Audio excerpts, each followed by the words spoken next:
Une pour les meilleurs. Nico Business Car number 1. Nouvelle Jérusalem. Nico Business les meilleurs. Oui les meilleurs. Oui les meilleurs. Nico Business l'exemple. Oui l'exemple. Oui l'exemple. Il est l'espoir de la jeune. Nouvelle Jérusalem. Nico Business Car. Nalobi boya awawa. Bozala décité. Mituka nyoso. Confort. Garantie assurée. Kilométrage normal. Bamituka yote na prix à bien. En plus, incomparable. Prix abordable. Nouvelle Jérusalem chez Nico Business Car. Tukuna importe miotoka ya kuachana. Kisha ekuna fanya vente na location ya miotoka ya kuachana. Achat sur internet ni tayari. Nico Business Car ekuna uzisha miotoka ya kila namuna. Nico Business Car chez Jean-Jacques Chilumba. Tuko ku numéro 102 Manyema Coin Kimbangu. Nico Business Car ukitafuta ko Twitter igasimu ku 099 701 81 134. Wala 085 34 27 171. Nico Business Car, King of Pickup. Nico Business Car, la rapidité. Nico Business Car, l'excellence. À Kiamungu. La Nouvelle Jérusalem, chez les Nico Business. Tonton, c'est une pas de la magie. Voyons, c'est qui a motoka?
Que le président de la République s'implique dans cette affaire pour qu'il y ait une libération, pour qu'il y ait une justice équitable. Les assassins de Moussé sont ailleurs, sont ici au Congo. Ils se reposent en paix, ils mangent. Pendant que nos familles, nos parents, nos enfants souffrent en prison. 18 ans et plus aujourd'hui. Nous en avons marre. Ils doivent être libérés aujourd'hui. Merci beaucoup. Vraiment, nous sommes trop déçus de la justice congolaise, de la manière dont la justice congolaise fonctionne. Les problèmes judiciaires sont traités de la manière politique, c'est pas de la sorte. Ils ont fait 18 ans de prison, Willy Bilolo est constant, injustement. Les criminels de Moussé sont à liberté, ils occupent des postes stratégiques dans ce pays. Nous voulons la libération de Willy Bilolo et ses compagnons. C'est ça que nous voulons, un état de droit dans ce pays. L'état de droit soit un état qui n'est pas seulement verbal, que cela soit applicable à la libération de ces gens. Ce sont des fils de ce pays, ils ont besoin de la liberté. Ce sont des innocents.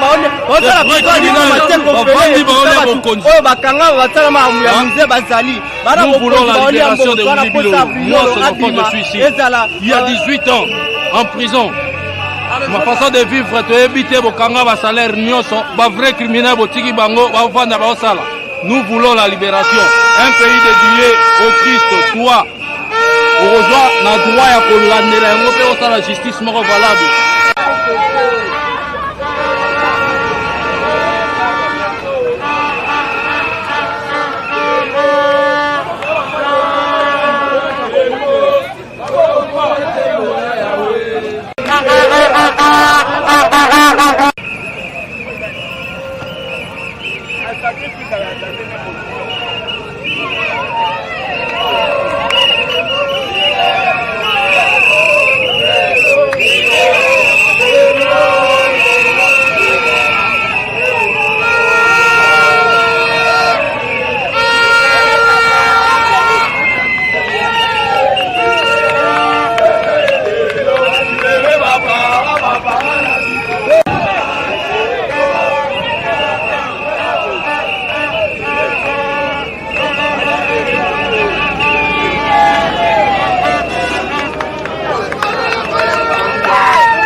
beta gazage.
Congolaise babimina nzela azado pe yo moko penza na famille papa Edi Kapende pour na ko exiger kaka libération ya mwana mboka Edi Kapende moko lobani na journal lelo to ye lisusu po to utaki kosala mikolo eleki to ye lisusu lelo ko insister pour na kosenga grâce présidentielle ya président Félix Tshisekedi et continuer et tomber likolo pe ya mibali na biso ya papa ya bana ebele baza na esika oyo wala tina na biso kotelema lisusu mokolo ya lelo mpona kosala marche oyo tozosala pacifique mpona tosenga grâce présidentielle ya chef de l'état. Est-ce que bozali koespere pena na justice moko équitable na likambo papa Edi Kapende?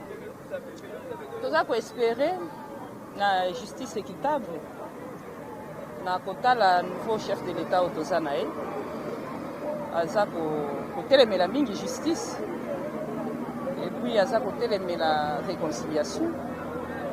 Toza koespere toyebi ete aza président oyo alingi peuple na ye alingi nation ezala élevé et ayebi ye moko ete pour que nation ezala élevé il faut justice na mboka et mibali wana bakangami injustement depuis lelo 19 ans bientôt 19 ans bangi bakobisa injustement au moment où bacoupable baza kotambola partout. Alors ce qui est aza koluka justice na kati na mboka je crois qu'il faut libérer ba innocent po ete bakanga bacoupable po bacoupable baza libre et ba justice ba juste o ba innocent baza komona pasi na kati ya prison likolo ebele oyo pe ba famille tomoni pasi.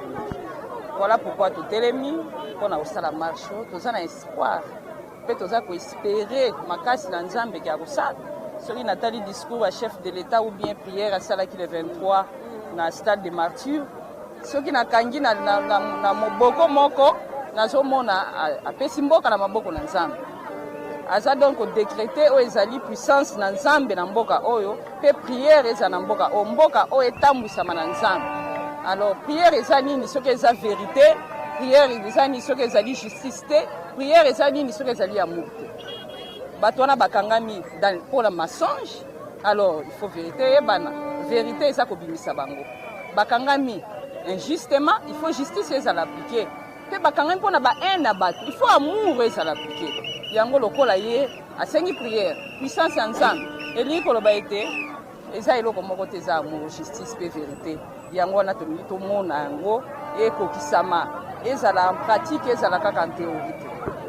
Oui, question ezali lors ya grâce présidentielle au chef de l'État asengaki konzambo kasi asengaki est-ce que kombo ya mwana mboka edika pena bandeko mosusu babundaki oyo baza na prison na ye mpona cause moko kombo nokeki na kati ya liste wana te eza makambo ya kombo mpenza te eza makambo ya badossier basignaki grâce présidentielle mpona bainfraction politique ezalaki mpona bahomme politique te ezalaki bainfraction politique bango mpe lokola baza na kati ya infraction politique surtout bainnocent alors baza babénéficiaire nango batangaki quelque nom mais dossier ezalaki large ezalaki jusqu'à plus de 700 prisonniers politiques d'ailleurs bakendaki même na kobimisa bato oyo mosusu baza même pas condamné na kati na infraction politique pourquoi pas bango te bango mpe baza concerné mpo bazalaki frappé na infraction mpe baza condamné na kati ya infraction politique donc grâce présidentielle eza likolo ya infraction wana elingi koba bango mpe baza babénéficiaire depuis kobanda badémarche est ce que baavance ezali to mpe ezalaka esika moko baavance ezali nakoki koloba mpo lelo tozosala marche eza te mpo tozomona résultat positif tokoyeba ke avancement ezali nakomona ke tozwi oyo ezali objectif oyo toza kopoursuivre nanu tozwi te objectif eza libération ya bato baza na kati ya prison oyo bakangami pamba pour rien gratuitement pendant 19 ans soki tomoni babimi wana tokoloba ke oui toavance mais jusque là tozomona nanu eloko moko te mais toyebi ke quand même dossier eza koavance mpo totamboli todépose badossier bayambi badossier et puis toza kocontinue kosala badémarche donc toza koavance na modele jour ya marche bokotika memo na pali ya nation mais subitement tomoni la police ebloke nzela bato oleka te maloba na ezali nini par rapport toza kosenga na la police efongola nzela toleka mpo toza autorisé topesaki bikanda bisika nyonso toza autorisé c'est pourquoi touti depuis kuna tokutani na bapolisier partout mais balekisi biso donc bango baza na raison ya kotelemisa biso ya te mpo toza na autorisation ya kosala marche oyo eza marche pacifique baoki kopekisa biso te tozosala mokulu te donc tozosenga na bapolisier bafongola nzela biso totambola tosenga libération ya mibali na biso. Mbote Ndeko Junior.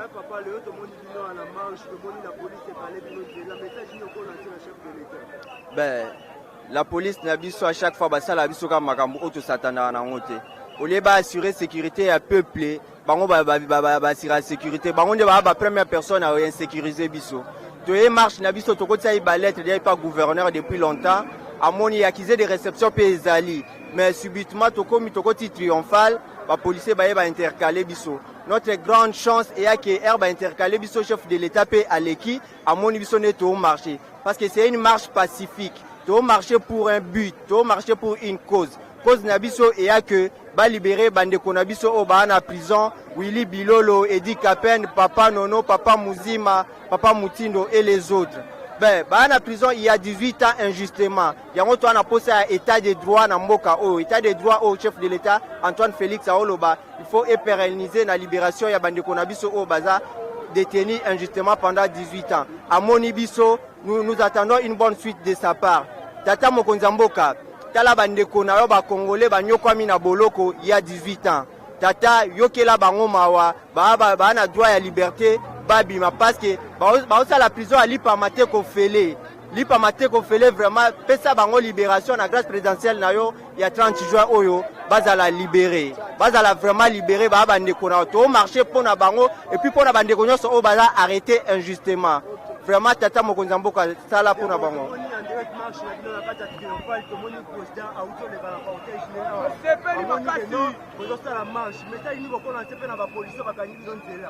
Ye moko mokonzi mboka premier citoyen ya RDC amoni biso to marché atindi ba policier na ba soldat na ba intercaler biso te to surpris ya komona ba policier oyo na yebi dalinga na employé momoko boyema na tikika ba policier oyo ba yebi droit na biso te ba yebi loi ya mboka te bazo arrêter biso injustement c'est que ba osala musala oyo esengeli na bango te alongola bango atela biso ba policier ba compétent pour que batika bana mboka ba marcher pour intérêt ya bandeko nyonso o bana mboka oyo tout Congolais a droit de marcher et réclamer droit na ye. Je vous remercie. Mbote. Oui papa, tout le monde est dans marche pour la libération ya ba prisonniers politiques au bazar la cacho bakala. Vous avez un message de collaboration. Oui, moi je vais parler en français. Il y a beaucoup de prisonniers, beaucoup d'innocents dans la prison. Il y a entre autres le colonel Daniel Mukalai dans le dossier Tchébéa. Nous voulons qu'on rouvre ce dossier-là, puisqu'il est seul en prison. Il y a un policier, en la personne de Paul Mulambo, qui est au Sénégal.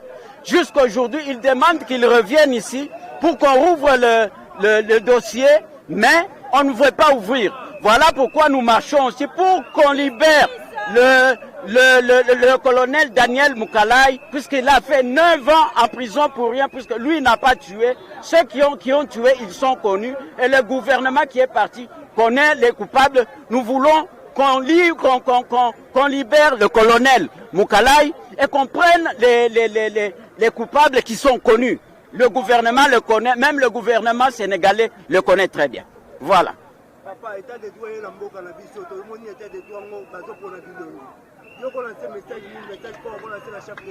Voilà pourquoi, comme il vient de passer ici, nous l'avons vu passer, il a vu nos calicots, comme il prône le droit. Nous voulons qu'on libère encore une fois les ezaki kokende kotika memo epai ya président te wana ezaki kaka stratégie na biso po to marché pour commerce et que likambo ya bandeko na biso eyebana mokili mobimba wana nde ezaki objectif na biso. Il faut boyeba pete soki ba policier wana bazaki poli na biso eza mpona azado aza na kati bayebi ke soki babeti masasi na bato azado aza kokamba eozala mabe mpona bango boyebi ndenge nzambe alalaka te. Président Félix mpe aleki esika tozalaki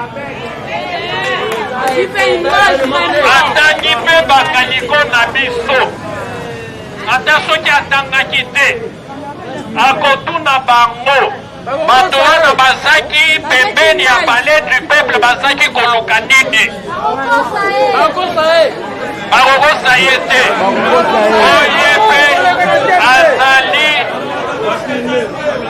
oye mpe azali na bato oyo ya ye bamosusu mpe baza na katikati na biso azoyebi bango te. Donc il faut toyokana biso tolingi moto moko na kati na biso akufa mpo na likambo oyo te tolingi te lobi babetaki masasi. Donc boyebi te lobi marche ya bamédecin esalaki kuna babetaki masasi babwaki mpe gaz lacrymogène omoni. Donc yango tolobi biso toza responsable na bino mpo motu na motu soki amarche nsima nango azonga na ndako na ye. omoni bamedia bajournaliste nyonso bazali awa bakopanza sango oyo mpo bato bayeba ete injustice na Congo eleki, injustice eleki makasi.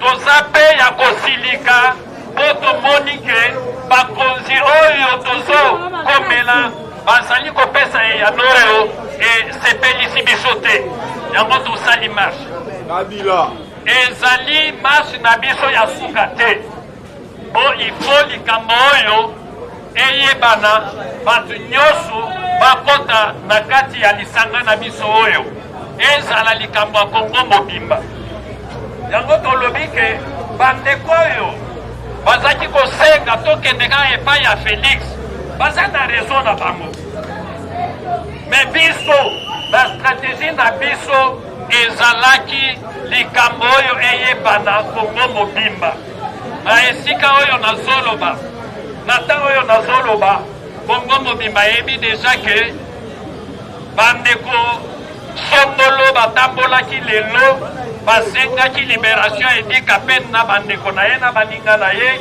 tosengi mpe réouverture ya procès ya Floribert Chebeya mpo na kati wana injustice mpe eleki baoyo baza na kati ya prison bazali bainocent moto oyo ya liboso biso tolingi bakanga ye ezali John Nombi ifo bakanga ye ifo batia ye na boloko ifo mpe procès na ye esalema baoyo baza na prison wana babima prison mpo toyebi ke baza bainocent eske toyokani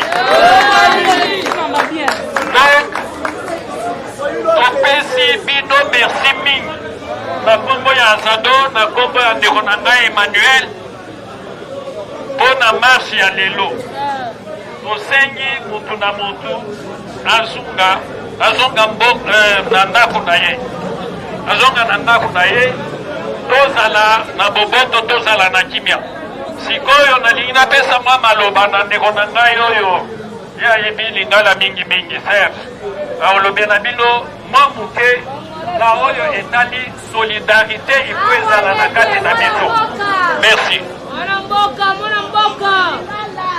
bandeko boboto ok merci mingi bandeko Mbote maman. Mbote papa. Oui maman, tout le monde a vu le lot, c'est l'image, mais tout le monde la police est empêché, nos messages européens c'est la chef de l'État. Chef de l'État, mon émission notre qui na triomphal le coup notre pépier. Asa le lot pour la papa dit oumeli 19 ans. Banda oumeli kuna ni suite ni makambo tabino moko. Voilà pour ça la président a lobela biso. Chez biso mais ya moni. Basoda ba boy biso to leka. Basoda ba boy biso to leka. Voilà ba beto so message na ba voilà. Après ça pour na ye. Kaka 19 ans. Ya dia oumeli ça le tabima, tabiso to marcher. Il pas à 3 ans Moutou abima vraiment toleli kana président vraiment président yo kabiso ato moniteur ta empêcher biso mais obimi c'est dans liboko c'est sûr que otuna olingo yeba toleli makasi président pona yebi toleli biso basi totelemi biso basi totelemi pona yebi totelemi président na una IDPS combattant makasi ya lelo te alobi te ye dinda bima président na photo tongo président yebi